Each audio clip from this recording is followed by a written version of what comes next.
Hey everyone, and welcome back.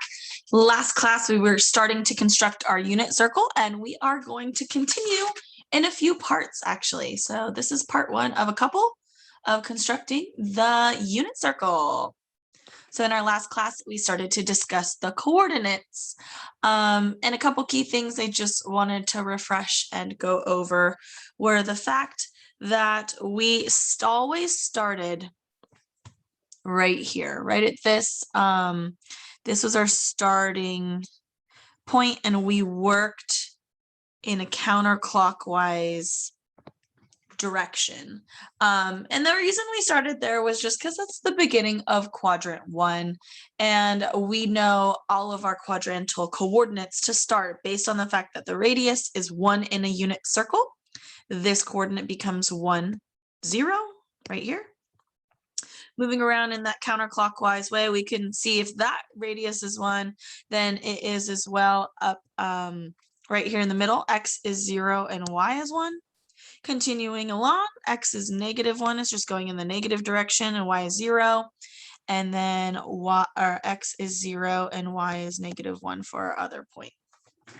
Then we continued to fill in the first quadrant last class based on our special right triangles that we were working with.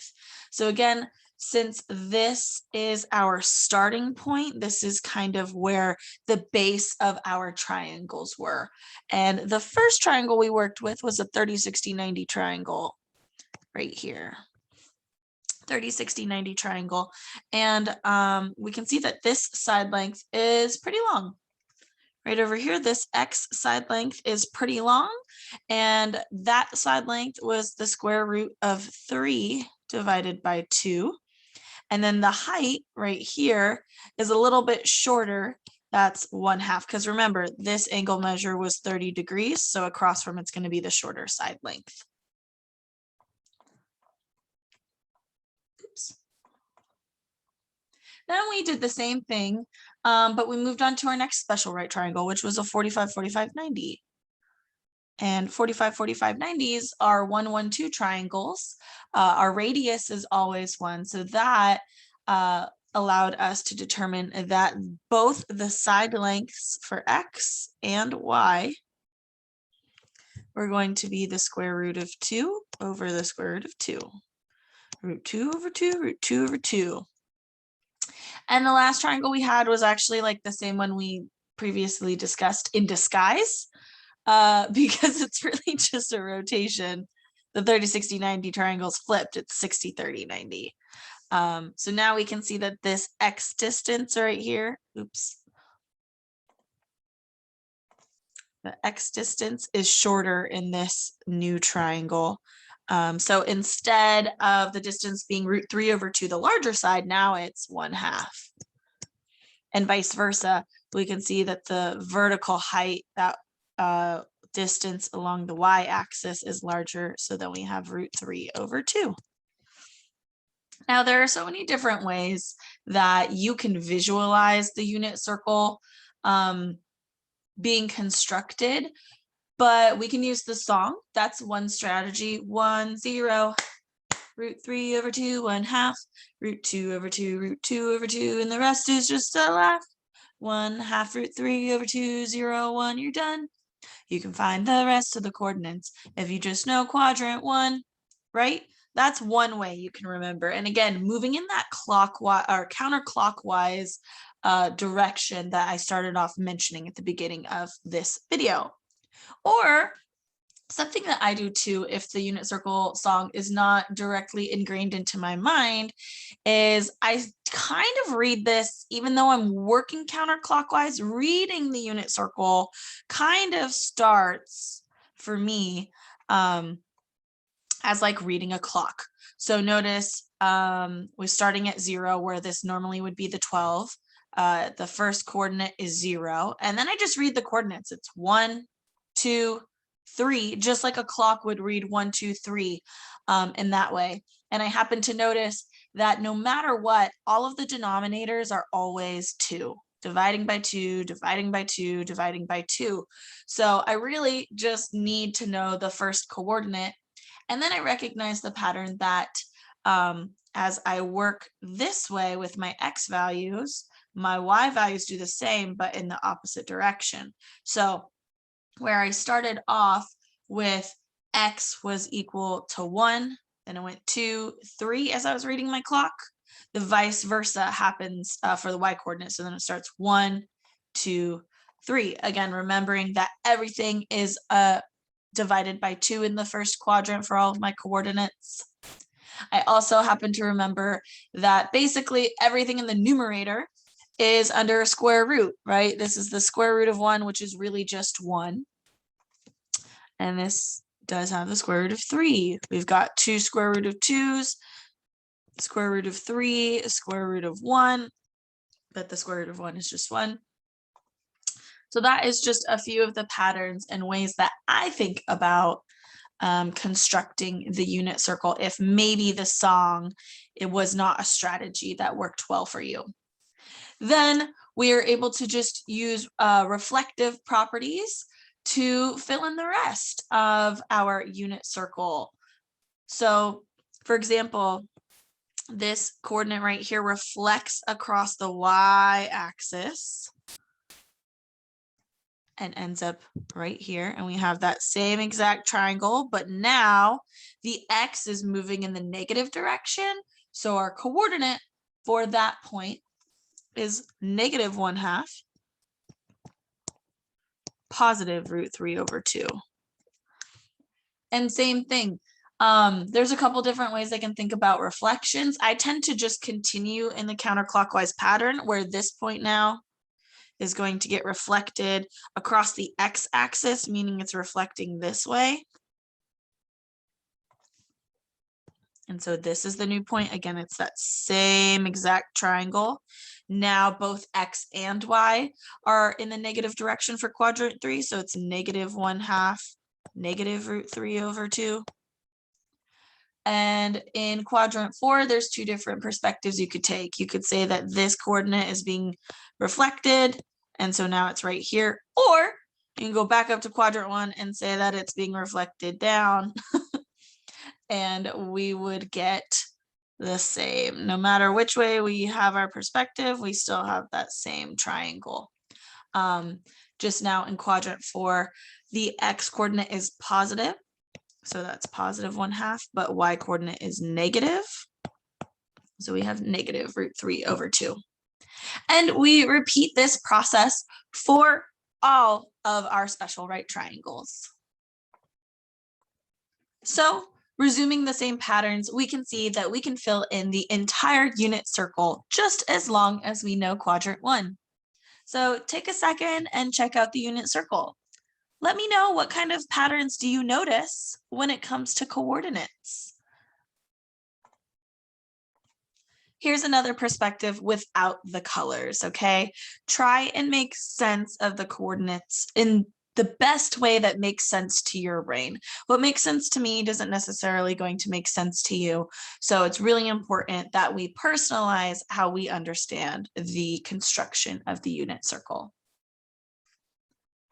All right, now that we've had a second to reflect on that, remember that the unit circle song is always available to you if you want to use that to help your brain remember things.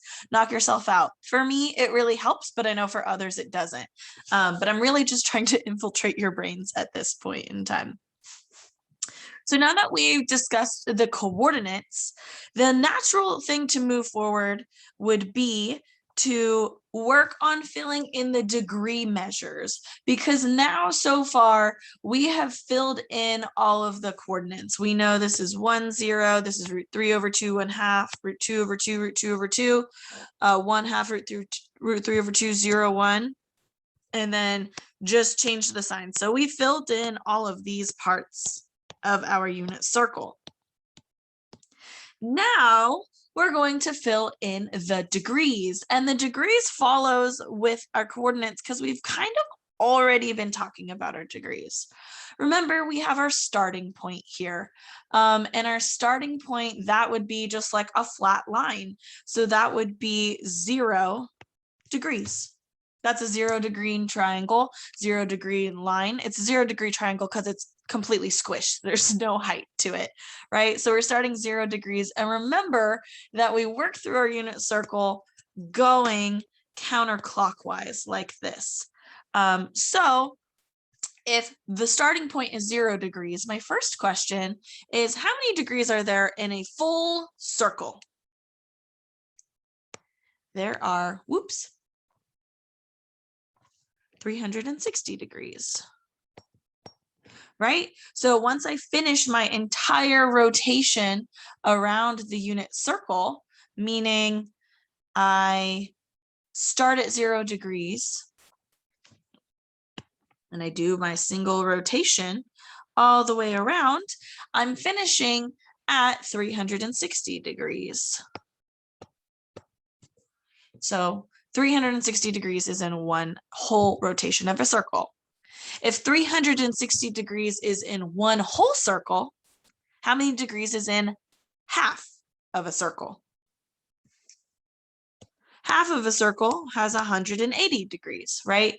Meaning that I'm working all the way over here at the half circle part, or half of a rotation around my unit circle from my starting point to right here is 180 degrees.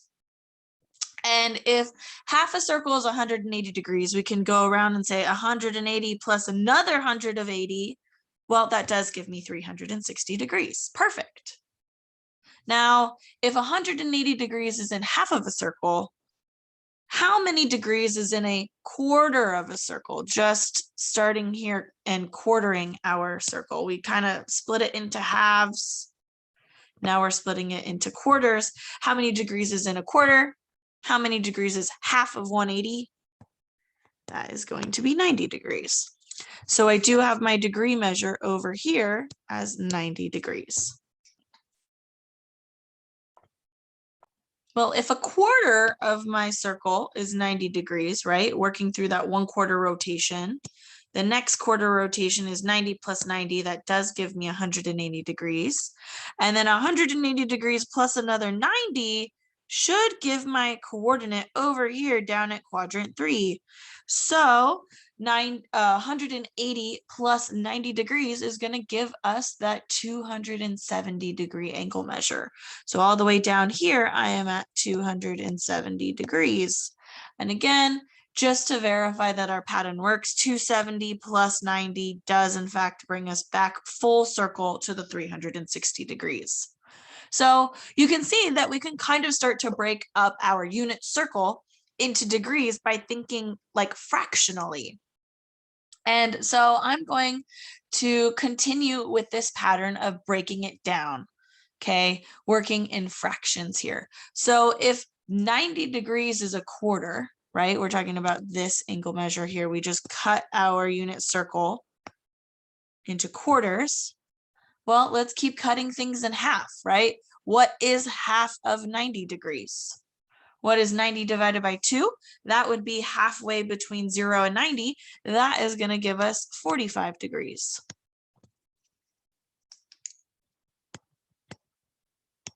So we can fill in that.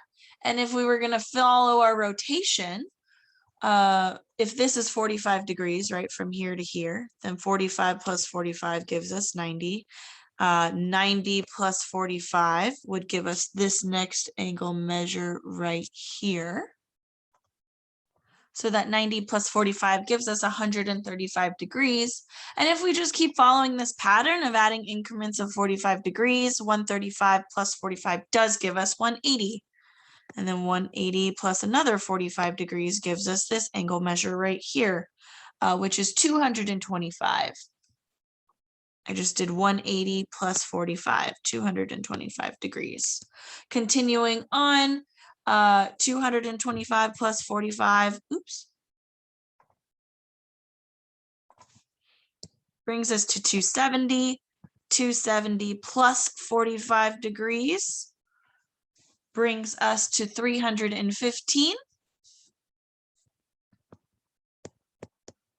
And then lastly, 315 plus 45 brings us back full circle to 360 degrees.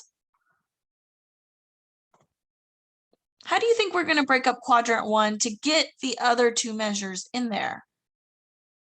Well, looking at quadrant 1, I still need to have this angle measure and this angle measure, right? Out of the 90 degrees, I'm splitting this first quadrant into 1, 2, 3 equal pieces.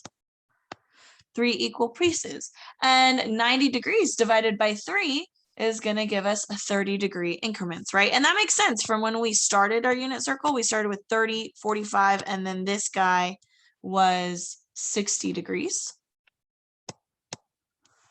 And so each rotation here is going to be 30, right? 30 plus 30 gives us 60. 60 plus 30 gives us 90. 90 plus 30 is 120. 120 plus 30 gives us 150. 150 plus 30 gives us 180. 180 plus 30 gives us 210 degrees. 210 degrees plus 30 gives us 240. 240 degrees plus 30 is 270. 270 plus 30 degrees is 300 degrees. 300 degrees plus 30 gives us 330. And then lastly, brings us back to 360. So we can see that all of these rotations helped us fill in the angle measures for our unit circle. So it starts with the special right triangles that we had. We started off with 30, 60, 90, 45, 45, 90, and 60, 30, 90 triangles. And so our quadrants follow the same, and our unit circle ends up going like this. Our unit circle is comprised up of all of those angle measures, and there is a unit circle song where it goes 0, 30, 45, 60, 90, 120, 135, 150, 180, 210, 225, 240, 270, 300, 315, 330, and then 360 is the end. And now I hope the unit circle's in your mind. So we have all of these degree measures. Again, you can construct them or figure out what works best in your brain to determine the degrees, but you will need to memorize these angle measures. I do have a unit circle song for you that I will be posting on Canvas for you to listen to. And it's kind of fun because you can challenge yourself to memorize them. So it goes 0, 30, 45, 60, 90, 120, 135, 150, 180, 210, 225, 240, 270, 300, 315, 330, and then 360 is the end. And now I hope the unit circle's in your mind.